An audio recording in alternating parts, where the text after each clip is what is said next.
I'm not suggesting that you don't work hard in terms of an idea, but I'm trying to tell you, if you grind, you will be broke the rest of your life, or you will barely make it. This society did not become rich by workers. It became rich by the people who knew how to put the workers to work. I heard a poem once that said, many a flower has bloomed unceasingly and wasted sweetness upon the cold desert air.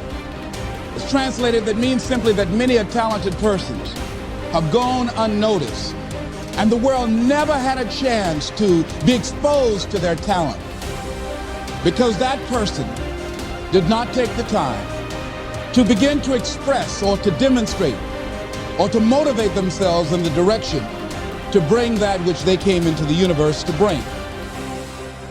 If you can identify your God-given gift, that's your greatest chance for success. Because God gave all of you a gift. All of you are gifted, every last one of you. God gave you a gift at birth.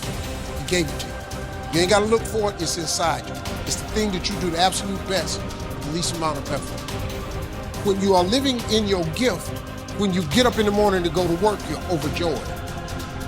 This is how you know you're not living in your gift. If you are waking up in the morning and you can't stand waking up because you don't want to go to your job, it's because you are not living in your God-given gift.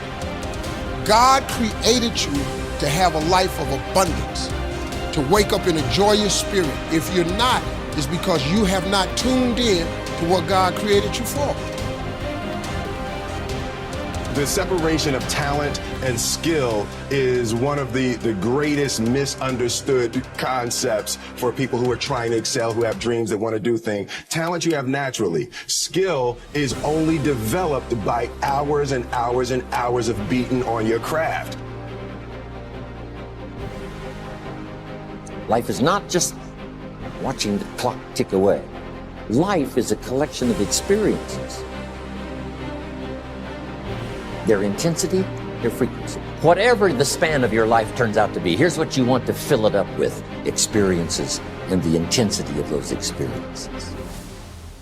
Here's one of the best ones we covered earlier. When should you start building this hotel? Answer: as soon as you have it finished. When should you start the day? As soon as you have it finished. Plan the day the best you can, leaving plenty of room for improvising and surprises and all the stuff that happens during the course of the day.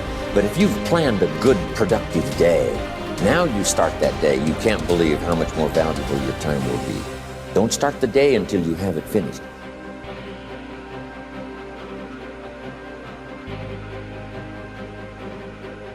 Weak people are a problem in general.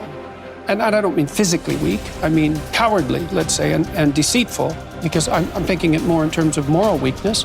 Well, there's a variety of reasons. First of all, if you can't support your own weight, let's say, then someone else has to do it. And that's not good.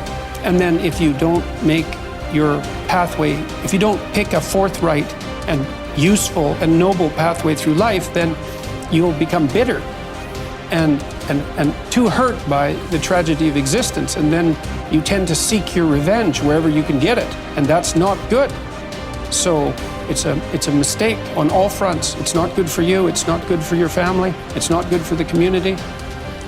It's certainly not a good medium to long-term strategy, because life is very, very difficult, and you have to be prepared for that. And I had a watcher the other night. He was at my lecture in Oslo, and he wrote me a letter. He was a 17-year-old boy, and he said that my work had been very helpful to him. His father had died suddenly about 6 months before, and he found his dad when he was dying and was very, very shocked and horrified and hurt by what had happened. And I had recommended on my YouTube lectures that one thing you could aim for was to be the strongest person at your father's funeral. And so that's what he did. And he helped his mom, and he wrote a 200-word eulogy and got through it. And so, good for him. That's strength and necessary. It's a terrible thing that happened, but he did everything he could not to make it any worse than it had to be. But do you never see that showing weakness can be a strength too? Not weakness, vulnerability. That's a whole different thing. To admit to the fact that you're vulnerable, that's a form of courage. That's not a form of weakness. But that leads you to take whatever steps are necessary to deal with that properly. It isn't some facade that you're invulnerable. No one is invulnerable by any stretch of the imagination.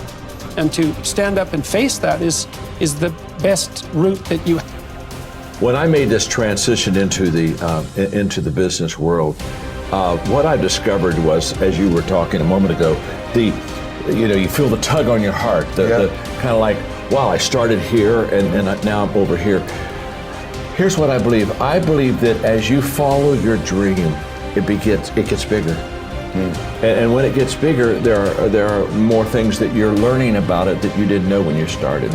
In the beginning, the dream is just, it's just very little, and you can kind of see it.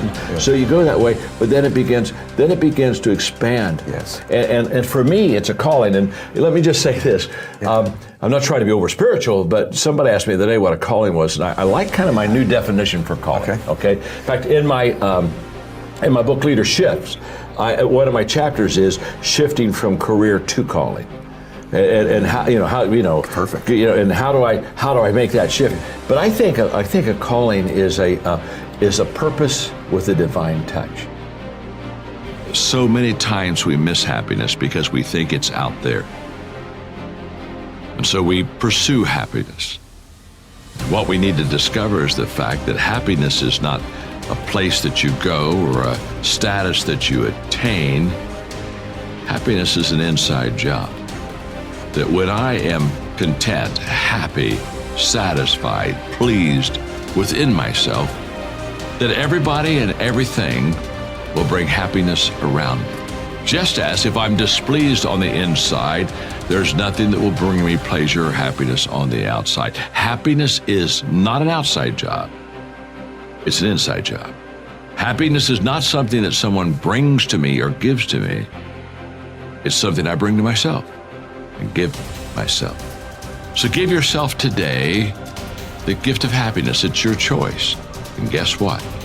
The moment that you are happy within, there's a whole bunch of happiness that you're going to experience on the outside. The only thing you have to believe in, hear my words. The only thing you have to believe in right now is that humans are capable of learning. That humans, for whatever reason, nature has chosen to not endow us with a whole bunch of pre-programmed things. So for instance, a baby horse, a foal, I believe is how you say that. When they're born, they can already walk. Literally, boom, they come out and they're walking and all is well, because that's all hardwired into them. But a horse is a horse is a horse, and they're going to stay a horse, and that's that. And you're never going to find a horse reading Chaucer, just not going to happen. So that's all those decisions are pre-wired. Humans, on the other hand, come out, they cannot take care of themselves. They're a lump of flesh. They basically know how to suckle, and that's sort of the extent of it. But now humans have the ability to go in all these crazy different directions, and they can learn to become an astrophysicist, they can learn to become a carpenter, a doctor, an astronaut. The number of directions that humans can go in is crazy. The amount of what was once known as junk DNA we now know as epigenetic signaling, the way that we can respond in all these different directions to our environment, the things we choose to focus our energies on is truly unique to humans, is just absolutely astonishing. So understanding that that's baked into the human animal is the ability to learn and go in any direction. So once you realize that humans are adaptation machines, that we can learn anything, now it's okay, whatever you want to do, you can do it as long as you're willing to pay that price. I'm not saying that it's not going to be hard. It is going to be very, very hard. I'm just saying that it is doable and that you will receive a return on investment in your energies. And that's what people need to know and believe to the core of their being, that my time in this direction will be rewarded. Now, here's where people f themselves up. There is this retarded debate about whether or not it is hey, am I pre-programmed? I'm good at math, and so that's it, and I should go do things that are math, or I'm good at verbal, and I should go do things that are verbal. I'm naturally gifted as an athlete, so I should go be an athlete. Look, I'm not saying people don't get early wins. People get early wins. And if you happen to love the thing that you're getting early wins, and that's awesome, man. And you will find it just a little bit easier. You've got a headwind or a tailwind, I guess, a tailwind. You have a tailwind. And so that, yeah, love that. But if the thing that gives you the most energy in life is something that you have no natural inclinations for, go learn that. When I say that I have zero natural ability as an entrepreneur, I mean zero.